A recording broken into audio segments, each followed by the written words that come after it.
Urchin here, the one and only. Today we are going to be talking about dream pets. This is tip one on how to get rich. Guys, let me tell you a little bit about me real quick.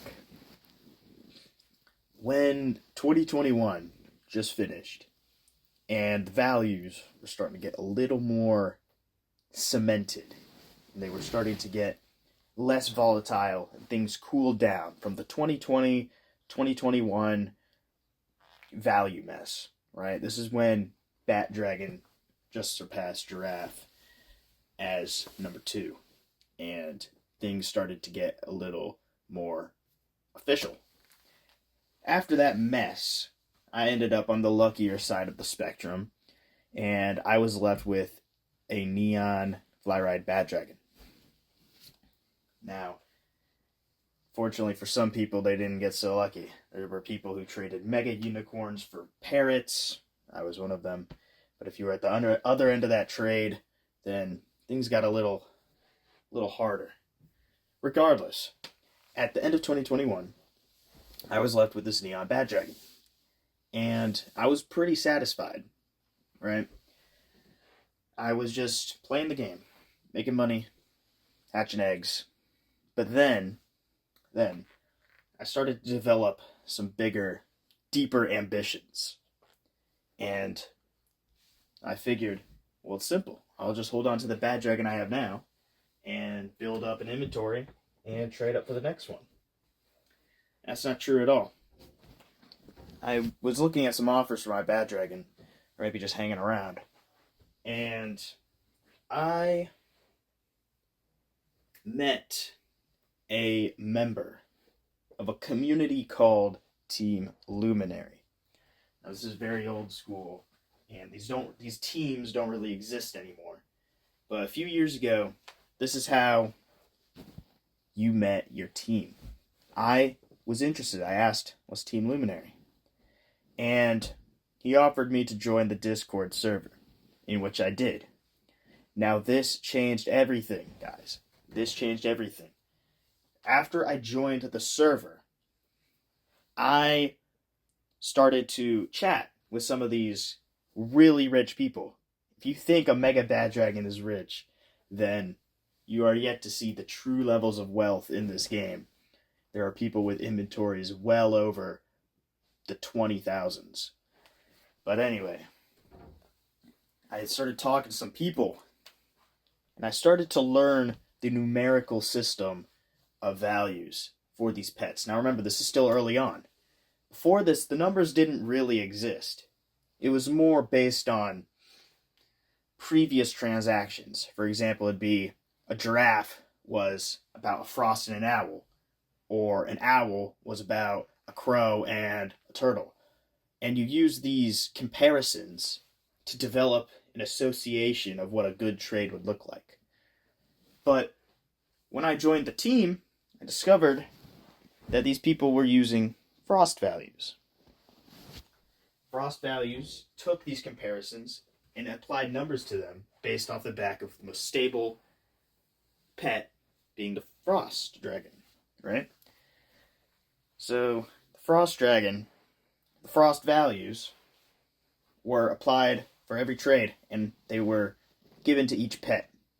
Now, I quickly picked up on the fact that my pets are just numbers, and all this game is addition. This game is 10% luck, but 90% skill, and I'll tell you why. You can get lucky in some trades. You can get some big wins. I've had it myself. I've gotten very lucky before. But it's only luck if you can know it's luck. There's no value in the luck if you can't identify it. And to identify it, you need to know these values. But this is very important. As I was talking to these guys and talking about what I wanted to do, they made it very clear. Trade the Bat Dragon. And when I did, I got a very solid offer. I downgraded it for a few high tiers. Then I got wins on those. Upgraded, downgraded, upgrade, downgrade, with small wins in between And this is how you build wealth. If you just have one pet, you can't expect to just hold on to it and build a slow, steady inventory up. You'll never generate any sort of wealth. The better the pet you have, the bigger the win. When I had my Mega Bad Dragon, I traded it for like a 2 Frost win, for example, all in high tiers. And with Neon Legendaries, with Neon high tiers, Mega high tiers, I was getting well over a few hundred shark value plus of a win. And it's because when you start to get to that level, that's when people start to overpay for their dream pet. You are not an average player. You don't have a dream pet. You want to get rich. Everyone wants the best pet in the game. In their heart, right? Everyone wants the Mega Bad Dragon. Anything else is cope. Okay? This is coming from me, who's had a Mega Bad Dragon. Even when I had the Mega Bad Dragon, I got sick of it after 2 months, and I still wanted more. This game is a real good display of how the more you have, the more you want. There's nothing wrong with that. Because you all want the Mega Bad Dragon, I'm going to tell you how to get it. Okay? But to get it, you have to detach all connection you have to your pets. Stop locking good pets. Stop aging good pets up. Every pet is now a number. And every pet you are willing to trade for the right price.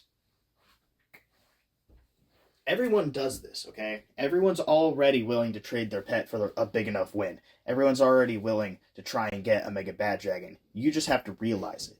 And when you do, when you stop getting attached to your pets, and when you finally see your pets as numbers, and when you understand that you have to use all your assets, and when you understand that the bigger the pet, the bigger the win, then you will start to develop some true wealth. Do you think the guy with 5 Mega Bad Dragons got attached to his pets? Or did he use every single inch, every single ounce of inventory value to get to where he is? Sure, maybe he got lucky. But I'd argue that he was just willing to lose it all. You have to be so confident in your trading values that you are willing to trade your best pet. Okay? You can be nervous, right? I've made big wins, and I get nervous about it, right? But you have to still be confident enough in your values, because at the end of the day, it does circle around. Flips exist, upgrades exist. You can see the progress, and it all becomes worth it. But the point I'm trying to make is you don't actually have a dream pet. Everyone wants the best pet in the game. When you realize that, and you stop coping with the fact that you're poor and lazy and not willing to work for what you actually want, then you can start to actually make some progress. There's a lot of people out there that are just coping with their laziness. Okay? A lot of people become very satisfied with their mid-tiers. And in the next episode, we're going to be talking about how to break through that mid-tier stage. But a lot of people will play this game for 2 years, they've hatched enough eggs, they've made enough neons, and they've finally had enough stuff to where they can finally upgrade to a somewhat halfway decent pet. Maybe it's a turtle or a kangaroo or a strawberry bad dragon. Or maybe it's an exotic, right? Maybe they got a goose or something. But ultimately, this is when people slow down. They have something of value now, right? They finally have something that is worth something. And they are terrified to trade it. They will lock it up, claim it's not for trade, even though they would trade it for a big enough win, right? Let me just go on a tangent real quick.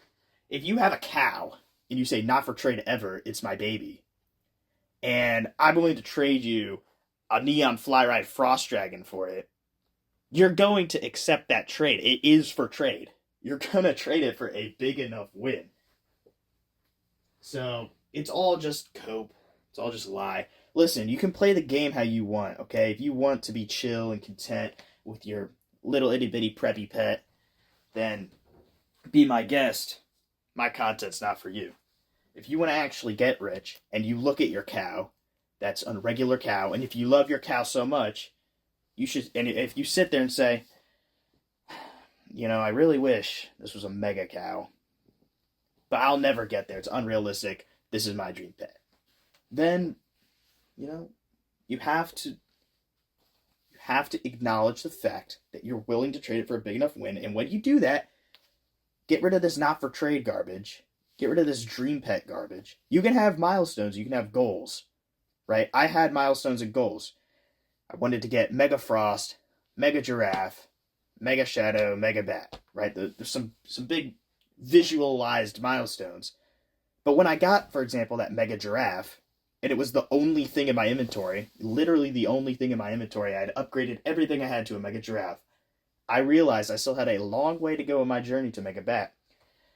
And so I accepted the fact that I love the Mega Giraffe. I will talk about my love for giraffes in a different episode. But ultimately, I love the giraffe. I claimed it was my dream pet once.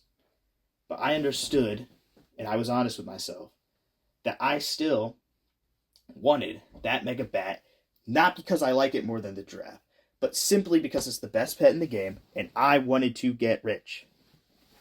And so I traded my Mega Giraffe for a downgrade, and I continued the trading process. I'll explain to you guys what downgrade and upgrade means in a different video. But we have to really get the point across of what we're thinking when we play this game, and get a point across about the kind of content that I'm going to give you. Because I'm not going to be your typical guy, oh, this pet's super cute. Let's go farm the summer event. I'm not going to be that guy. I'm here to help you guys actually get rich. Assuming that's what you want. People want things, and then people want things. Of course, if everyone could snap their fingers and a Frost Dragon instantly appears in their inventory, everyone's going to want it. But if you have to go through the hours of patience, I can go days without a trade. You have to go through so much patience, be confident in your calculations, make brave trades, and go through occasional losses and some misery. It's a miserable path.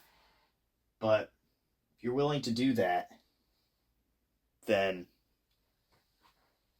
it will pay off. I'm working on it right now in my trade up series. I'm showing you guys just how easy this game really is. These people play for 4 years. Their best pet's a cow. Something's obviously wrong. I'm going to show you guys how to actually excel in this game. So, I know I've repeated myself a lot, but I just have to get my point across clear. In summary, you don't have a dream pet. Your dream pet's the Mega Bat.